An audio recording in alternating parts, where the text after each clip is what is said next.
मिस्र की अजीमुशान तारीख क्लियोपेत्रा के बगैर बिल्कुल नामुमकिन सी है।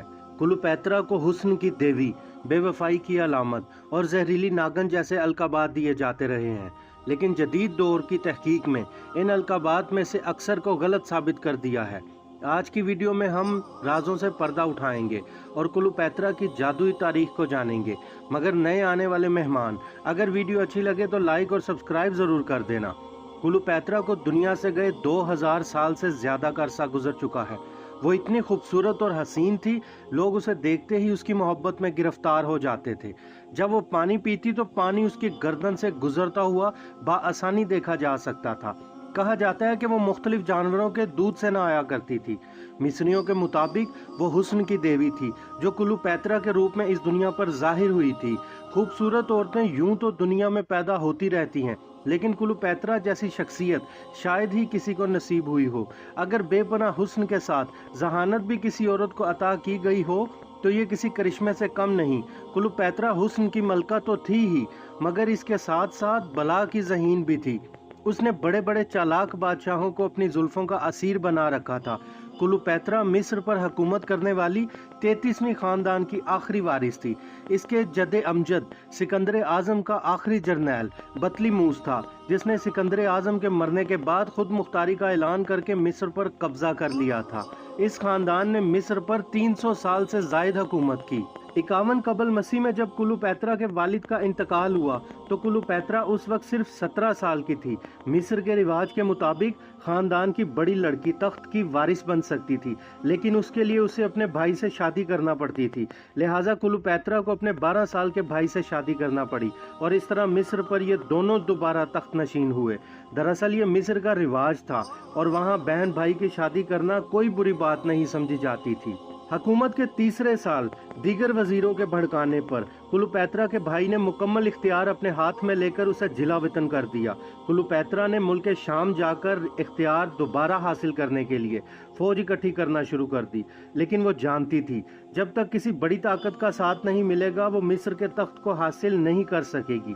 इसलिए उसने उस वक्त की सबसे बड़ी जंगी कुव्वत रोम के बादशाह जूलियस सीरीज से राब्ता किया। क्लियोपेत्रा को किसी तरह मालूम हो गया था कि जूलियस सीरीज खूबसूरत लड़कियों का दिल दादा है और क्लियोपेत्रा खुद निहायत हसीन थी। उसने जुआ खेलने का फैसला किया। उसने खुद को एक कालीन में लपेटा और उस कालीन को अपने खास आदमी के जरिए जूलियस सीरीज के दरबार तक पहुंचा दिया।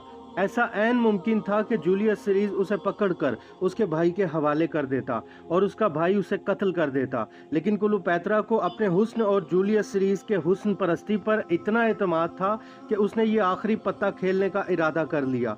जब जूलियस सीरीज के सामने कालीन खोला गया तो उससे क्लियोपेत्रा बरामद हो गई। क्लियोपेत्रा की तवक्का के ऐन मुताबिक जूलियस सीरीज उसके हुस्न का दीवाना हो गया। उसने उसके भाई के मुकाबले में क्लियोपेत्रा की हिमायत का ऐलान कर दिया। जूलियस रोम का ताकतवर तरीन बादशाह था।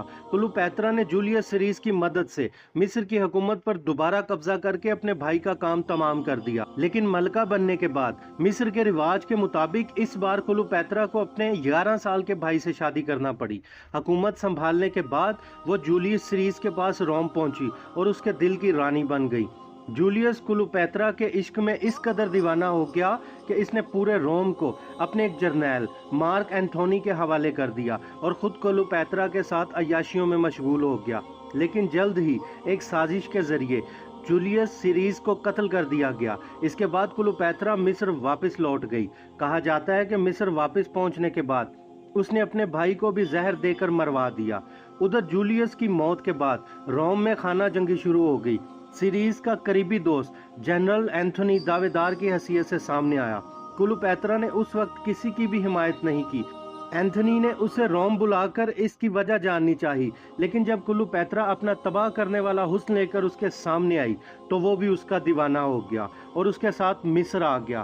क्लियोपेत्रा के साथ कुछ अरसा गुजारने के बाद उसे वापस रोम लौटना पड़ा। इसके जाने के बाद क्लियोपेत्रा ने इसके जुड़वां बच्चों को जन्म दिया। 32 कबल मसीह में ऑगस्टिफ ने जनरल एंथोनी के खिलाफ जंग का भी ऐलान कर दिया।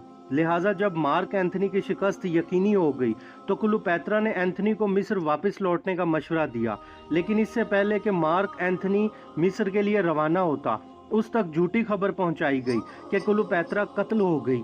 दिल गिरफ्तार होकर एंथनी ने खुदकुशी कर ली। उधर ऑगस्टिफ रोम की तरफ अजीम फौज लेकर बढ़ रहा था। क्लोपेत्रा को यह खबर मिली कि ऑगस्टिफ रोम की फतह के बाद क्लोपेत्रा की रोम के बाजारों में नुमाइश कराने का इरादा रखता है। लिहाजा उसने खुद को एक सांप से डसवा कर 39 साल की उम्र में खुदकुशी कर ली और यूं मिस्र की तारीख का ये बाब बंद हो गया।